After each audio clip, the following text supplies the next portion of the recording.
அன்புள்ள கடகராசி அன்பர்களே வணக்கம். ஆடி மாத ராசி பலன்களை காண இருக்கிறோம். ஜூலை 17ஆம் தேதி ஆடி மாதம் பிறக்கிறது. அப்போது கடகராசியில் சூரியன், குரு, ஜென்மகுரு, 2இல் சுக்கிரன், கேது, 8ஆம் இடத்தில் அஷ்டமத்தில் ராகு, 9இல் சனி, லாபஸ்தானத்தில் செவ்வாய் இருக்கிறார். பணம் களவு போக வாய்ப்பு உண்டு. பணத்தினர் கவனமாக இருங்கள். தங்களுடைய பொருட்களை பத்திரமாக பாதுகாத்துக் கொள்ளுதல் நல்லது. ஜூலை மாதம் 24ஆம் தேதி சனி பகவான் வக்கரமடைகிறார். டிசம்பர் 11ஆம் தேதி வரை வக்கரமடைவதால் சற்று கவனமாக இருத்தல் வேண்டும். திருமண முயற்சிகளில் தடங்கல்கள், ஏமாற்றம் உண்டாகும். தவறான வரனை நிச்சயிப்பதற்கு இடம் உண்டு. தீர விசாரித்த பிறகே திருமணத்தை பற்றி முயற்சி செய்யுங்கள். நண்பர்கள், உறவினர்கள் ஆகியோருக்கு பண உதவி செய்ய வேண்டாம். கடன் கொடுத்தல் வேண்டாம். யாருக்கும் வாக்குறுதி கொடுத்தல் வேண்டாம். உத்தியோகத்தை பொறுத்தவரை கவனமாக இருத்தல் வேண்டும். இல்லாவிட்டால் தவறு ஏற்பட வாய்ப்பு உண்டு. உத்தியோகத்தில் பொறுப்புகள் அதிகம், உழைப்பு அதிகம். அதனால் உடலில் அசதி, சோர்வு வந்து விலகும். பிறர் வேலைகளையும் தாங்கள் சேர்த்து செய்ய வேண்டியிருக்கும்.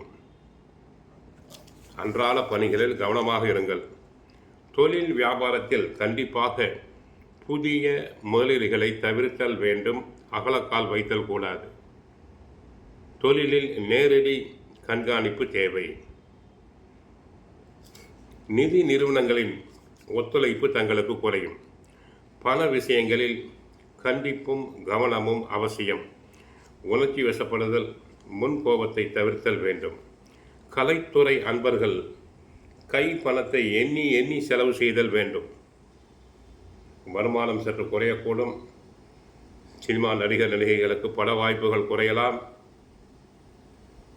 பல தயாரிப்பாளர்களுக்கு பல தயாரிப்புக்கு தேவையான பண உதவிகள் கிடைப்பதில் தடங்கல்கள் உண்டாகலாம். அரசியல் துறை அன்பர்கள் கவனமாக இருத்தல் வேண்டும். தங்களுடைய புகழுக்கு இழுக்கு ஏற்படும். மக்களிடையே செல்வாக்கு குறையும். தங்களை பற்றி யாராவது வதந்திகளை பரப்புவர். மாணவர்கள் நன்றாக படித்தல் வேண்டும். படிப்பில் கவனம் வேண்டும். பெற்றோர் சொற்பொறி கேட்குதல் வேண்டும். விவசாயத்தை பொறுத்தவரை விவசாயம் கடினம். பயிர்கள் செழிக்காது, வருமானம் வராது. ஆகவே விவசாயத்தில் கவனமாக இருங்கள். இல்லாவிட்டால் நஷ்டம் வர வாய்ப்பு உண்டு.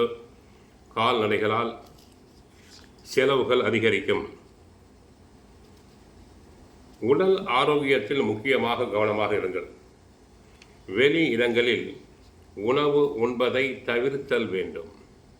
எண்ணெய் பதார்த்தங்களை சாப்பிடுதல் கூடாது. கோவிலுக்கு சென்றால் கிருஷ்ண பரமாத்மாவை வழிபடுங்கள்.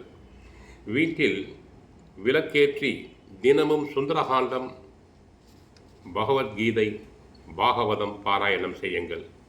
நன்மைகள் நடைபெறும். வாழ்க வளமுடன். மங்களம் உண்டாகட்டும். ஹரே கிருஷ்ணா, ஹரே கிருஷ்ணா.